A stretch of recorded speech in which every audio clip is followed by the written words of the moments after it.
Welcome to the Cashflow Project podcast. Are you looking to better your financial situation by increasing your cash flow? Too busy to hunt for real estate deals or don't know where to start? Then you're in the right spot. Join us as we dive in and talk about investing for cash flow using multifamily real estate. Welcome to the Cashflow Project podcast. I'm your host, Steve Fieros with Tri-City Equity Group. Today, I'm excited. I got Brandon Burns on the show. So Brandon's a real estate tax advisor, and he's a senior leader for a 1031 exchange qualified intermediary. He's a certified exchange specialist and has a strong background in real estate tax, real estate finance, and title. He's an expert with thousands of hours speaking to both small and large crowds on 1031 exchanges and other real estate tax topics. He's worked on an excess of 4,000 1031 exchange transactions. That's really impressive. That's a lot of 1031s. And I've never met that many people, as much networking as I've done, who are in a position to exchange. So really, really impressive. In addition, he served on investment committees, real estate family offices, and private real estate funds over the last close to decade. He spends much of his time educating investors and their advisors on all nuances applicable to individual situations related to 1031. So, and we were just talking about some cool strategies he might have that may work in a market near you off camera here, but we'll kind of dive into some of that on the show. Hey, Brandon, welcome to the show. Thanks. It's a pleasure to be here. Super excited to be able to have this chat and be on your podcast. Thank you very much. No, I really appreciate you jumping on, taking time out of your day to come on, share with me, share with the listeners, maybe some strategies that we're not aware of. Some of us, of course, have done 1031s or been a part of it, but you're the expert when it comes to that, and potential for listeners who maybe, I don't know if I've got funding for the next deal or what can I do with this? And I've got some property or whatever. Always best to know what kind of options that you might have. And the 1031 might be the best one. So I'm glad to have you on and share with us. Yeah. So one of the things I think is interesting, I may be the only person dumb enough to go from the really profitable side of real estate investing and syndication and come over to a much more volume-based, lower profit side of real estate, which is 1031, which is, not that different from a title or escrow company from a kind of day-to-day action, charging low flat fees. It costs just a little bit over $1,000 to do an exchange. So mathematically, it almost always makes sense if you're going to buy more real estate to not have a giant tax hit, right? So Sure. One thing I think we're all aware of, or anybody that pays halfway attention understands compounding interest and how powerful that can be, right? But money in over time, it grows, and suddenly you've got this really large pot of money.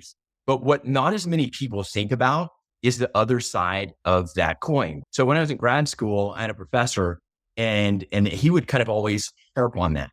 And so kind of just some real quick math, if you have $1 and you lose half, you have 50 cents. If you then gain half, you're not back at $1, you're at 75 cents. So he called that a geometric average. So if you pay a 20, 30, 40% tax bill, so let's say you pay a 30% tax bill, you've got to earn like 45% just to get back to zero. And we've had really good run over the last 10 years in the real estate market. But as we look at the future, how long is it going to take you to recover from a 30% tax hit? Let's say that number is a low mid 40% return. Do you think you're going to average 4% a year, 10% a year? So probably best case scenario, you're looking at 4 to 5 years to get back to zero after paying taxes. Worst case, you've got a lost decade. So that's where 1031 can be so powerful, is that it keeps that from happening. You're able to roll that money into a new deal as long as you follow a couple of steps, which kind of quickly touch on. You can take that money and not have to kind of 4, 5, 10 years to get back to zero, cash flow it along the way. I had an older lady client, this is about 1.5 years ago, and it kind of always sticks with me. She told me, she said, "Brandon, real estate has changed my life." I said, "Well, mine too. Tell me what yours." And she said, "I was a teacher." She said, "When I was in my late 20s, somebody convinced me that I needed to buy real estate." And so she got a summer job while all her friends went to Cabo and partied and had a great time. She was a checker at a retail checker, like a Dollar General or something. And she saved up enough money to put a down payment on a duplex. Fast forward 40 years, she's 1031 exchange a couple of times, and she was 1031 exchanging into a 12-plex with no debt in California. And she told me, she said, the cash flow from that has just allowed me to have a really different life than I would be able to otherwise on a teacher's retirement salary. She said, I'm able to bless my grandkids. I'm able to take people on trips, take family. It really create these dramatic, awesome family legacy moments. And real estate is what got me there. So I'm a big believer in owning things and owning assets, right? I think one of the things that we're facing today is the middle class is being reduced. And so some people are being upwardly mobile and some people are being downwardly mobile. And like we were talking about kind of right before we started recording, just kind of mathematically, if somebody makes $400,000 a year and we assume that inflation is going to be 5 to 8% over the next decade or so, and taxes probably are going to tick up a little bit. We've sent 100 billion to Ukraine, 100 million to different places in the Middle East. And eventually that money's got to come from somewhere. Those are future obligations. So Correct. If we assume taxes or taxes plus inflation are 8 to 10%, if you make 400,000 today, that's great. But if you don't make 440 next year, and then probably 500 2 years from now, you're being pushed downwardly mobile out of the middle class. And I think really the only way to get around that, unless you just own some amazing company that's just skyrocketing to the moon, is owning assets. And so whether that's a company, whether that's real estate, whether that's what have you. And then real estate, I think one of the easiest asset classes to do well in. You've got a number of different levers you can pull. So I'm personally investing in some stuff in California right now. California is a great place to create wealth. California real estate typically has had great appreciation. You can force some appreciation. There's a lot of equity, especially even foreign equity that comes into California that allows for some different dynamics in other states. But California is a really bad place to hold on to your money. You've got all these taxes and costs and it's a really hard place to cash flow. So you can create some wealth and then reposition that. So a lot of times people use a 1031 exchange really for one of two things. The first one is either repositioning their investment goals. So for me, right now I'm trying to create wealth in California. As I create that wealth, my goal is to take it out of California and put it somewhere where it'll cash flow. Because if you just try to go cash flow and you only got 50 grand, it's really hard to do that. You got to buy Section 8 in Ohio and then hope to God that your tenants don't steal copper out of your wall. So if you create wealth and then 1031 exchange it without having sort of massive tax burden, that's really, in my opinion, how you create cash flow that gives you a good life. Or sometimes people are the other way. They say, hey, I've got some cash flow over here, but I don't need cash flow right now. I've got a great job. I've maybe dual income family. Maybe I want to take that money and I want to try to grow it for retirement. So let me reposition it to a market where I can get some really good appreciation. I think Hawaii is really good for that. Texas has been really good for both. California is good for appreciation and every market's a little bit different. But being able to do that with the 1031 and not having kind of these wealth destruction events where you have to spend 4 to 10 years recovering your capital, just like my older retired teacher client, it can be really life-changing. And so I'm grateful that I'm able to be a part of that consistently day to day. Yeah, no, absolutely. And I'm sure you've seen some cool transactions, I would imagine, over the years. And I love that. I love that you have, okay, hey, I've met people just working in the business that it really is life-changing. So if you're listening in, if you're tuning in and you're just kind of hearing our conversation, it can be game-changing. Like and like that lady didn't do anything crazy, right? Like that's something that everybody can do to kind of get started, right? Or hey, just starts with one, just something a little different than maybe the rest of your peers are doing, right? But it takes some action, takes some education, right? And then takes some really just kind of a vision of like, all right, well, what I like for my future. Because to Brandon's point, yeah, exactly, right? I know a lot of us, hey, maybe we do have a heart for wanting to help these people in different countries, and that's awesome. But that bill comes due at some point, and it doesn't come without cost. There's no free lunch. And so he's absolutely right. Unless you're keeping up with inflation with heavy pay increases, let's say, through your job. So are you earning 10%? Are you getting 10% raises in your job every year? It's like, It's like, hard to consistently do, right? Yeah. I think if you ask most people, hey, maybe they're doing 2, 3, 4%. And it's like, you're not even keeping up with inflation at that point. Like, you're not even keeping up with, I feel like, the published rates, right? And it's like, and it's far beyond that, like, let alone, yeah. So, yeah, you got to definitely be creative, definitely got to keep your eyes open, and you want to keep that money in your hands. And this is a way to do it, right? The 1031 allows you to kind of, all right, I'm going to reallocate, I'm going to move some pieces around on the board. Maybe you want to move through real estate. Okay, I want to put a piece over into this state because yeah, there's some good opportunity there or whatever. The 1031 allows you to do it without getting whacked with the tax burden, which is keeps more money in your pocket. It's an amplifier for returns and success. So that's huge. I want to back up just a quick step there, Brennan.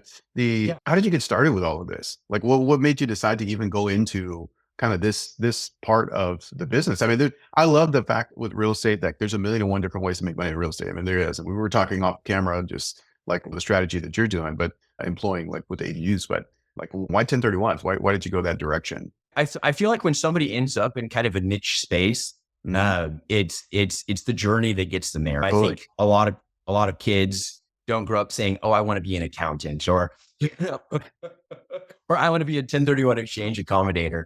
So for me, I started investment banking, and then I went over to real estate private equity. It's part of a number of teams that raised a bunch of money. A decade ago, there was an arbitrage between what triple net was paying on the private market, what it was paying on the public market.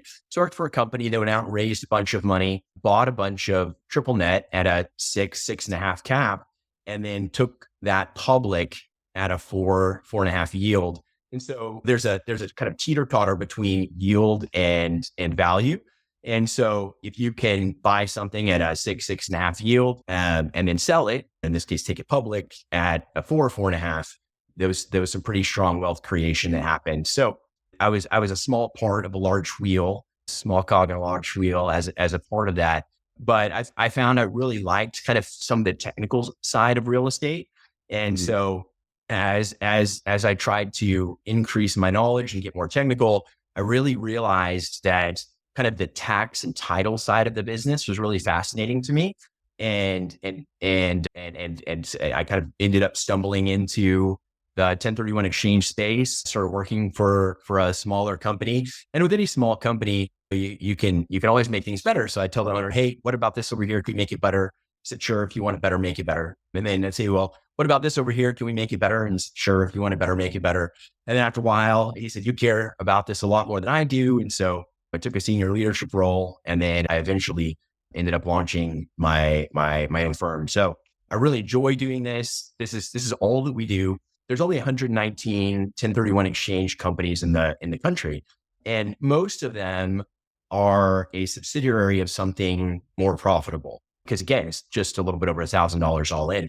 So title insurance is one of the most profitable types of insurance. While it is very important, it's the only insurance that looks at the past.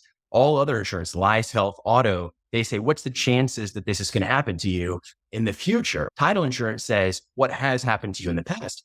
So title insurance has about a 3% payout because they can be really good with the data, especially today. So a lot of title insurance companies, they'll say, okay, well, and these are smart Wall Street MBAs, and they'll say, okay, we've got this 97% profit margin business. How do we do more of that? Well, let's add a 1031 exchange company so that we can get the other side of the transaction. Because there's 4 major hurdles that the IRS is going to look at as someone goes to do a 1031 exchange. The first one is time. So once someone sells a property, not when they list, not when an offer is accepted, but the day they no longer own it, 2 time clocks start and run simultaneously. The identification period is 45 days. The IRS simply wants someone to come up with a plan and write it down, say, these are a number of properties I may or may not end up purchasing. And then they want them to have purchased whatever they're going to purchase within 6 months or 180 calendar days. And again, both time clocks start on whatever date is on the settlement statement, whatever day that someone no longer owns the property. So we're a 1031 exchange company that simply does 1031 exchanges. And I like doing that. And I'm a little biased, but I feel like it makes us a little bit better. Yeah, no, right on. That's awesome. No, I love hearing people's stories because, like you said, right, like that's a niche market. Like there's so many ways that are like, I don't want to say like glamorous, but they get the attention. Like it's like, well, who gets the shows? Like you like 1031 exchange companies are not on HGTV or whatever. It's like the niche strategies don't get their own TV shows. It's like, well, everybody wants to start like, oh, I just want to flip, and it's like, okay, well, great, but is that the right fit for you? And it's like, Right. for a lot of people, it's not, right? It's like, but once you jump in, then you usually kind of find your fit. It's like, okay, hey, what is the right fit for my skill set, my personality? This is the awesome thing about real estate, that there's so many different facets to the business. You found yours, obviously have been very successful in doing it. You've got a passion for it, that's what we want to see. And that kind of led you to the success that you've had, which is amazing. And it's a very powerful strategy, just like you said. I mean, it's an amazing strategy. It's an amazing tool in the tool belt that more people need to be aware of, like more investors need to be aware of. And kind of fill us in a little bit too. And I appreciate you taking some time to kind of go over just that brief, the mechanics of it, of a 1031 for those that aren't familiar. Does it have to be, okay, I'm selling a single family house. Does it have to be back into another single family house? Like maybe I don't want to buy another, maybe I'm tired of that $50,000 Ohio single Section 8. family. Yeah, exactly. Maybe I want to go take that and I just want to bring that home. I want to bring that back to San Diego or to Hawaii. Can I do that? Like, is that a thing? Yeah. So a 1031 exchange, the tax code calls that a like kind exchange. And the way that the IRS defines like kind is very broad. So like kind is any real property where you're on title.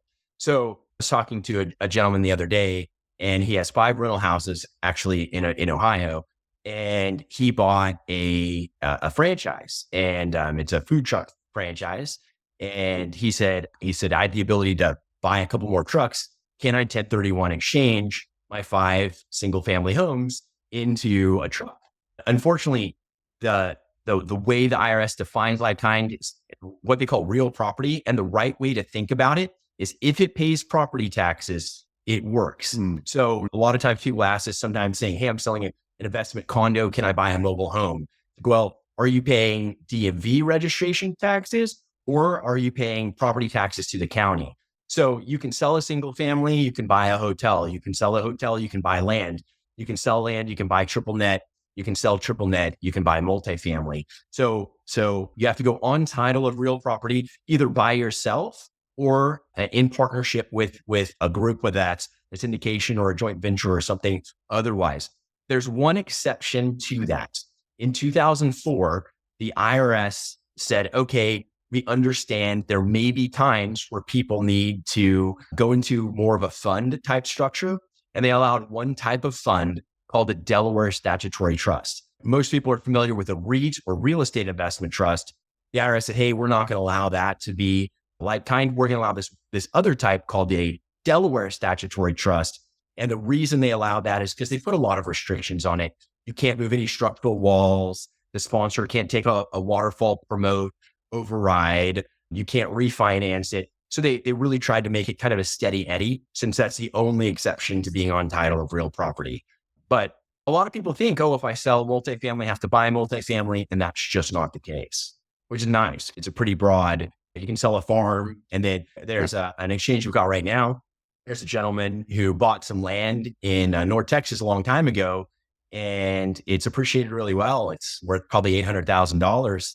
And he's not a high income earner. He's just a simple, great kind of salt of the earth, blue collar guy. And instead of paying taxes every year and paying to fix fences, he's going to sell that and he's going to buy something that cash flows. I'm not sure exactly what, but he's going to turn that into $3,000 or $4,000 a month. And for him, that's going to be really substantial as he goes into retirement, being able to have that extra income. Yeah. And like I said, it's so powerful, like that you can have that in your back pocket, and it doesn't like that. Like you've obviously, like I said, we were talking off camera about your ADU strategy. It opens up other doors because as you start your journey into real estate, you meet other people, you kind of pick up on different strategies, different ways that, okay, hey, I can monetize this, or this works now in my market in the current economic environment. Cause that's a thing too. Like there's changes within the market that, okay, well, hey, maybe short-term rentals are a thing for a season, or like they were like, well, or like for you, right? And for us here in Hawaii, right? They're trying to increase density. Oh, we're trying to solve affordability housing. So we're going to allow for ADU. Okay, well, great. I didn't realize that. Like maybe I will take my property that's out of state and move it over to this other state, this other municipality that has some relaxed legislation regarding whatever, like the ADUs or whatever. So what a powerful tool to be able to just to be aware, right? And I think that's what we try to provide on the show, or try to provide value to the listeners. And just, hey, we just want to add another tool in the tool belt, guys. Like, you just want to be aware of what's available to you, because like most people are not aware, or they just have 1031. That's for, that must be for like big investors. Like that's not for me. But it's like, no, it can work, right? Like it works wherever. It's true. No, and I think with the right data, people can make the right decisions. It's when you don't have the right data that you don't make the right decision. Like, so for example, a 1031 has to be set up prior to a sale. Once every couple of months, I have people that call me and say, hey, I sold last week. I want to set up a 1031 exchange. And unfortunately, they've locked in a taxable event that they didn't need to do, right? So that's where I get sad, I think. How much heads up do you need? Like for those of our listeners that are like, hey, I am considering a sale, or hey, you know what? I'm in escrow right now to sell. Like, is it too late for me? Can you still help me, Brandon? Like, is there something I can do? Yeah. So certainly there's been times where I've gotten a call on a Friday and there's a closing happening Monday, and we've worked on the weekend to make it happen. Don't do that to him. Respectfully recommend. So when I took over as senior leadership role of the company, there were a number of clients that were really familiar and good friends, and they would sometimes text, hey, I have a closing tomorrow, or hey, I have a closing in 2 days. Gosh. So one of the things that I did was, if you give us 3 business days heads up or less, we charge a $500 rush fee, not because $500 matters, but just to please give us at least 4 days heads up. And then surprisingly, a lot of people said, oh, okay, well, no problem. 4 days heads up. It just created a lot smoother transactions for everybody involved. Yeah, no doubt. And if nothing else, it's like a little slap on the wrist to like, hey, do this, remember this for next time. And in most cases, they'll gladly pay the $500 because that's still going to outweigh whatever the tax liability would have been, right? So, but yeah, if you're going to reach out to Brandon, like, give him a heads up at least for business days. All right, I'll work late. We'll bend over backwards, keep people from paying taxes. But yeah, if you can give us a few days heads up, that's certainly preferable. All right, but then just a question right offhand, like that I can think of too. Does this work everywhere? Like, obviously, hey, I'm in Hawaii, you're in California. Is there any states or any places where this doesn't work? No, it's part of the federal tax code. So it works all 50 states. You cannot exchange over country lines, and you can't exchange into the territory. So unfortunately, no Philippines, no Mexico, but anywhere in the United States. Or if you own property in Canada or Mexico, you can exchange that for other property in Canada or Mexico, but you just can't cross the United States border with your funds tax-free. Gotcha. I mean, then that's good to know, because these are questions that I'm sure people have asked, like, hey, I'm looking to retire. Like, I want to buy something in the Philippines or wherever. Like, there's a number of different countries that you can go where, hey, cost of living, man, if I can go in there with an extra, like, I don't get whacked with capital gains or whatever and defer that, or can I do that? Like, that would be amazing. But no, it works in the US only. So right on. That's a great question. Not a lot of people know that. I think a lot of people know the time hurdle because that tends to be a pain point. But not a lot of people know. So great. Thank you for bringing that up. Can't cross a country line. And then there's another hurdle out of the 4 major hurdles. The second one is a value hurdle. Right now, a lot of people aren't aware of that one. So the Section 1031 became part of the tax code in the 1920s. And as with any legislation, there were people that were for it and there were people that were against it. And the people that were against it said, hey, listen, we think that 1031 exchange real estate investors will be able to take money out of the economy without paying any taxes. So when they wrote the code, they wrote it in a way that ignores the capital stack. So it ignores what's debt, what's equity. It ignores your basis, what you paid for the property. What it does look at is what it calls your net sales price, which is your gross sales price minus the cost of the people that worked on a sale. So if you sell for $1 million, you essentially have to buy for $1 million. And that's true if you owe nothing. That's true if you owe 900,000. So that's important to be aware of. A lot of people now are saying, hey, I bought a property for 500,000. It's now worth $1 million. Let me sell it, buy something else for 500,000. And unfortunately, that's going to trigger a significant tax bill. So it's important to be aware that, and you can buy multiple properties. So the IRS doesn't care if you sell one by 10 or sell 10 by 1. They just want at the end of that 180-day time period, if you sold for $1 million, you bought for $1 million. So that's kind of the second hurdle, and a value hurdle that not as many people are aware of. Yeah. Probably less of an issue now, I would imagine, just because pricing has gone up across the board, but they can also go up as well, right? So they could take that. Okay. Hey, I sold for $1 million. Can I go buy a $3 million? Right. So as long as you buy equal or greater, then so the IRS is really looking at two financial things. One, are you buying equal or greater? Is the same amount of money staying in the economy? And then the third hurdle is a financial hurdle. So people also don't realize that they can take money out. They're just going to pay taxes on it. So a 1031 accommodator, which is what my firm is, we're here to help people not pay the taxes they don't want to pay. But often people have needs. So somebody says, hey, just sold this property. I've got $100,000 of debt and I'd really like to pay it off. No problem. They can take that money out. They're just going to pay money. They're just going to pay taxes on the money they touch. So that's a third hurdle, is financial. And you have to use a 1031 exchange company, and any money that you don't want to be taxed, you cannot take receipt of, or even what the IRS calls constructive receipt. It has to sit in an escrow account for you. So in that instance, let's say, okay, I sell $1 million house here in Hawaii. I'm buying a $900,000 house in, I don't know, Texas, or $900,000 worth of property in Texas. I've got $100 grand delta. I can actually take that, and I just have to pay taxes on it. Is that kind of the idea there? Yeah. So next April, you're going to owe roughly a third. There's 4 taxes that somebody potentially may pay. You've got federal long-term capital gains, which is either 15 or 20%.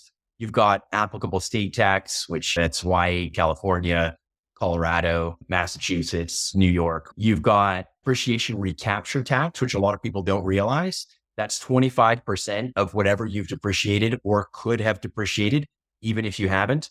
And then lastly, there's the net investment income tax, which is 3.8%. It goes to pay for the Affordable Health Care Act or Obamacare. So when you add those 4 taxes together, you're usually somewhere between 30 and 38%, depending on your depreciation and what state you live in. Right on, right on. Super, super helpful to have just a grasp of, for one, the concept in general, but also two, like the mechanics of it and those individual hurdles that you have, and really just being aware, like, right, if we can be more informed as investors, we can make wiser business decisions, help to set up our family and our investment portfolio for success in the future. Well, Brandon, at this part of the show, we have what we call our fire round, where it's just a little more brief, rapid fire Q&A. Is that something you're up for? Yeah, let's go. I'm ready. Let's do it. Okay, right on. All right, first question. What's your favorite book recommendation, other than for real estate investors, right? It's typically Rich Dad, Poor Dad. It's the real estate Bible. First real estate book I read, yeah. For most people, yeah. Do you have a go-to? And it actually doesn't even have to be real estate related. It doesn't have to be tax or business or that kind of stuff. But what's your favorite go-to? I read a book recently that talks about how charisma is a learned skill similar to a sport. Some people are naturally better at sports. We all probably knew someone in high school that just woke up, never practiced, never lifted weights, just go out and play basketball, football, soccer, whatever. And they were just amazing, but they were never kind of able to take it to the next level because they had enough talent that they didn't feel like they had to improve. And so it was talking about other things in your life. It kind of highlighted charisma, but it was talking about other things in your life, saying, if you have no natural talent in this, or a lot of natural talent, you still need to work on it to get yourself to the next level. And I know that was kind of a really interesting concept and something I enjoyed reading recently. Okay, awesome. Oh, what was the book title? Gosh, it's called the charisma something. That's okay. I'll find it. Sorry about that. Well, that's okay. We'll make sure we put it in. All right, next question. What would you consider your superpower to be? I consider my superpower to be keeping deals alive. So a lot of, sometimes my competitors, especially the really large companies, they'll have a 1031 exchange accommodator kind of as part of their group, and but it's not their most profitable business line. So they'll tell people your job is to move them from box A to box B to box C, or force a taxable event. We take a really different approach and say, how do we keep deals alive? And at this point, I've done so many that, as the farmers commercials would say, and I know a thing or two because I've seen a thing or two. So I would say, as I look back on 2024, there's been a significant number of deals that I've been able to keep from falling apart. And that's something I'm really proud of. That's awesome. Yeah, that's definitely a superpower. Should make a logo in there, like Captain Deal Saver. Right on. All right. Then last question for your knowing what you know now, what advice would you have for your 20-year-old self? Real estate isn't passive. So I do not Mm. believe it is possible to be the sole owner of real estate and it be a passive investment. You cannot own triple net. You cannot own it. It doesn't matter if you want to truly be passive, you need an operating partner or you need to invest in a syndication. If you're willing to do some work, definitely own property by yourself. That can be positive. You get all the benefits, but it is not a passive investment. And I don't think that's something I realized 20 years ago. That's actually really good. And it's good that you put in that qualifier in there, like the sole owner. Like you cannot be a sole owner and it's just like, okay, well, yeah, I'm sipping my ties on the beach, whatever, somewhere. Right. So yeah, no, totally get that. Well, if our audience wants to reach out to you, if they want to, they've got questions about maybe a situation, a sale they've got coming up or something along those lines, if they want to learn more about 1031, what's the best way for them to reach out and get in touch with you? Yeah, you can reach out, go to our website, Vanguard1031x.com. Email me, Brandon at Vanguard1031x.com. You can find me on social media, LinkedIn, Facebook. They can call or text our office line. One of the things that I think is important in today's day and age, different people want to be communicated with differently. A lot of agents really don't like being on the phone because they're on the phone a lot. Sometimes owners really don't like texting because they want to communicate and hear someone's voice. So our office line, 858-331-1031. You can call, you can text, again, 858-331-1031.